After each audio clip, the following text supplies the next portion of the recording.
sea, entiéndase, el imbécil de Iván Duque, fue y presentó un documento y las fotos todas son falsas, como tienen que ser, porque la guerrilla es un fenómeno colombiano de 70 años. Has asesinado tú, Iván Duque, a 150 combatientes de la FARC, más de 700 líderes de derechos humanos asesinados en un año. El problema es Colombia, Iván Duque. El hombre fue a la ONU a hablar contra Venezuela. Bueno, y tenemos aquí, hablando de Venezuela y de Colombia y de lo que pasó en Naciones Unidas, a Edgar Quijano, analista venezolano, ex asesor de PDVSA. Muchas gracias, Edgar. Y a Ricardo Guanipa, periodista venezolano. Por ahí viene el desenlace de la crisis venezolana por Colombia. Creo que la preocupación de Nicolás Maduro, además de por supuesto que el informe es demoledor, es el hecho de que los ejercicios militares que arrancaron esta semana los Estados Unidos en Colombia los tienen altamente preocupados, sumado por supuesto a las sanciones que viene aplicando la administración del presidente Trump. Y fíjate que para nadie es un secreto la presencia de la guerrilla en Venezuela. Es que el propio Nicolás Maduro los invitó a territorio venezolano con la ruptura, o antes, después del foro de Sao Paulo, antes de la ruptura del proceso de paz en Colombia. Ahora, pero desde la época de Chávez se recibió a Rodrigo Grande, el canciller de la FARC. Bueno, lo que es peor, Oscar. Y a tiro fijo. Cuando Pompeyo Márquez era canciller de Venezuela, ahí comenzaron los primeros encuentros en la zona fronteriza entre la guerrilla y el chavismo. Estoy hablando a comienzos del año 1998. Hubo una reestructuración del gobierno de Caldera de crear toda la zona limítrofe, poner los postes. Tiene un nombre mucho más grotesco, pero para no decirlo, los postes que delimitan a ambos países. ¿Qué pasa? En ese momento los generales, mucha gente del alto mando y gente de cuadros medios eran chavistas. Y ahí empezaron los primeros encuentros clandestinos entre la guerrilla colombiana y los miembros de las Fuerzas Armadas venezolanas. Eso está documentado. Ahora bien, también desde ayer, Iván Duque lo que dijo fue muy duro contra Maduro y contra...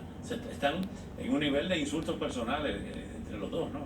Ha llegado al plano personal. Ahora bien, Delcy Rodríguez, y esto lo hemos estado tratando durante toda esta semana, la explicación de Maduro en Moscú con Tarek El Aissami, Diosdado Cabello en Corea del Norte, quién se quedó en Venezuela gobernando y están regresando a Venezuela, o sea, lo cual demuestra que están atornillados en el poder, que no tuvo miedo de salir en el caso de Maduro y de pasar como Cipriano Castro, de no dejarlo entrar nuevamente al país.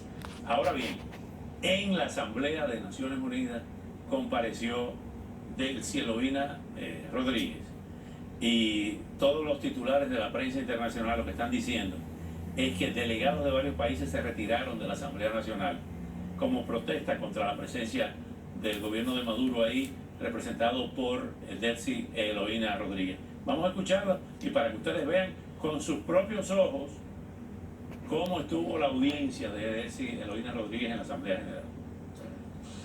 Estas medidas constituyen uso de la fuerza prohibida por la Carta de las Naciones Unidas y el derecho internacional público, lo cual atenta contra la paz, la seguridad y violenta masivamente los derechos humanos. Entre el año 2015 y 2019, el gobierno de Estados Unidos ha decretado... Los que estamos acostumbrados a trabajar ahí, ese primer piso, que son las delegaciones oficiales, ahí no hay nadie. Algunos países africanos. Eso por un lado, bueno, y no podemos olvidar que lo primero que derrumbó justamente la tesis de Nicolás Maduro fue el informe de Bachelet. Casualmente, el informe sí viene ocurriendo de forma sistemática. Hoy, qué bueno que se ha citado eso, hoy hubo una resolución con 19 votos a favor, 21 abstenciones y 7 votos en contra. Y 7 votos en contra, los de Cuba, China, Camerún, Egipto, Eritrea, Filipinas y Arabia Saudita, aprobando el envío de una misión a Venezuela, o sea, otra misión a Venezuela a investigar las violaciones de los derechos humanos. Por primera vez la ONU se abre paso justamente a lo que parecía el reducto. Siempre se criticó que las Naciones Unidas era el centro de la izquierda internacional, donde no iban a hacer ningún tipo de investigación a Venezuela. Bueno, ya les llegó la hora. Ya les llegó justamente el informe de la Bachelet de que ya no es posible esconder entre cielo y tierra lo que ocurre en Venezuela. Justamente, Ricardo, vamos a escuchar lo que dijo Julio Borges. Hubo una reunión con países cercanos a Venezuela con el presidente Trump y también otras mini reuniones a otros niveles. Vamos a ver lo que dijo la evaluación de Julio Borges. Hoy se aprobó una misión de esclarecimiento de hechos que significa que más allá de la denuncia se va a investigar los casos concretos y las responsabilidades concretas y que el valor de estas investigaciones tiene pleno valor de prueba desde el punto de vista legal en cualquier proceso judicial que se inicie a los violadores de derechos humanos. De manera que es un impulso tremendo que se le está dando no solamente a la denuncia, sino en este caso al castigo, a la responsabilidad en nombre y apellido de quienes han violado o violen los derechos humanos en Venezuela. ¿Va a permitir la dictadura de Maduro que esa misión de Naciones Unidas vaya al helicoide y vaya a Ramo Verde y a las demás ergástulas del gobierno? Lo tiene que permitir, Oscar, yo creo que va a ocurrir, pero va a ocurrir en un escenario preparado. Los más emblemáticos presos políticos los sacarán, dejarán los más afines con el régimen, pintarán las instalaciones, no se verá. Aquí lo importante es exhumación de cadáveres si realmente llevan forense el equipo, el grupo de las Naciones Unidas. Ahora, yo te quiero contestar lo que tú dijiste antes, Oscar, de que cuando estaban todos afuera, ¿quién quedó en el país y si estaban atornillados? Te voy a decir algo, los únicos que podían restituir el hilo democrático en Venezuela eran las Fuerzas Armadas venezolanas. Sin embargo, Oscar, desde mi punto de vista, desde mi opinión, las Fuerzas Armadas hoy han servido para quedarse como vigilantes. Hoy, tanto el régimen cubano... Vigilante de Maduro. Vigilantes, guachimanes de las instalaciones militares. Pero realmente la custodia del armamento, de los arsenales, de los aviones, de toda la estructura militar del país, están entre la mano de los cubanos y la mano de los rusos. En Venezuela nada se mueve en estructura militar que no sea bajo la vigilancia de... Ocurrió en Cuba, en la guerra, antes de la guerra, o en plena Guerra Fría, cuando a Fidel le llevaron este arsenal los rusos, pero Fidel no tenía mando ni el Che Guevara sobre ese arsenal militar en Cuba. El escenario se repite en Venezuela. Edgar, ¿a dónde va a parar todo esto? Luego de este cerco que se le está haciendo evidentemente al gobierno de Maduro, fue a Rusia, no hubo ningún acuerdo comercial, lo que hubo fue unas declaraciones ahí de principios pidiendo que se sentaran a negociar y Putin, hoy hubo algo más sobre Putin, vamos a verlo en ese contexto. Y lo de Corea del Norte le llevó un regalo a Kim Jong-un, pero no lo recibió Kim Jong-un, lo recibió un funcionario de tercera, a Diosdado Cabello. Vamos a ver lo que dice Maduro sobre ese viaje. De las reuniones, de las jornadas de trabajo que he tenido con el presidente Putin, esta es la jornada de trabajo más completa, con acuerdos más importantes para el futuro de nuestros países y en donde hemos estado en un clima de amistad y hermandad más profunda que jamás antes. El presidente Putin me ratificó todo su apoyo político, todo su apoyo diplomático y todo su apoyo militar para Venezuela, para la paz y para el futuro de nuestra nación. O sea, que Rusia va a ir a una tercera guerra mundial por Venezuela, por Maduro. Es tan tragicomedia que si lo que pudimos observar la escena cuando Putin estaba regañando a Nicolás Maduro, que le estaba diciendo, usted tiene que ir al diálogo con la oposición, yo reconozco a la Asamblea Nacional de Venezuela, y eso prácticamente es un mensaje, porque ¿qué es lo que realmente le preocupa a Putin?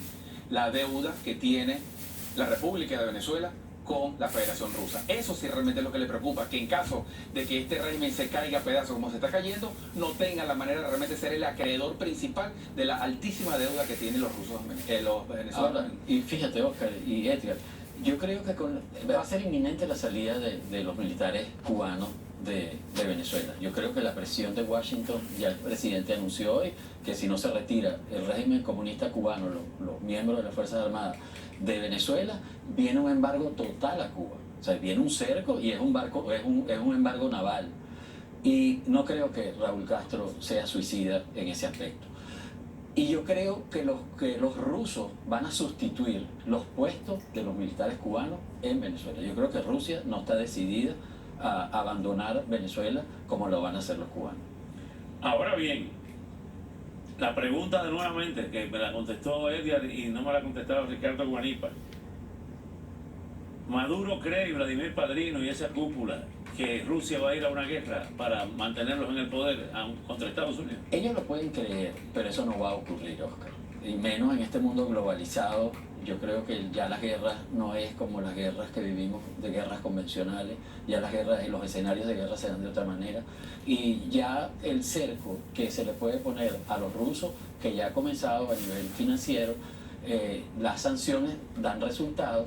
Y yo creo que más bien Vladimir Putin negociará con Nicolás Maduro para ganarse una prebenda con Washington para que le levanten las sanciones. Finalmente, en 10 segundos, se va a interrumpir el envío de petróleo de Venezuela a Cuba por parte de la comunidad internacional. Pareciera que me estuvieras diciendo la mente, Oscar, la producción de Venezuela sigue en caída porque ya ni siquiera tienen dónde almacenar el crudo venezolano, y además los cerdos, como dice Ricardo, ha funcionado de tal forma que ya ni siquiera los tanqueros rusos pueden llegar a Venezuela a ayudar a aliviar la salida del petróleo venezolano, que va a ser definitivamente uno de los puntos más débiles que tiene ahorita el régimen de Maduro. Wow. Al regresar, el secretario de Estado Mike Pompeo será uno de los primeros llamados a declarar ante el Congreso sobre la polémica conversación del presidente Trump y su colega ucraniano Vladimir Zelensky.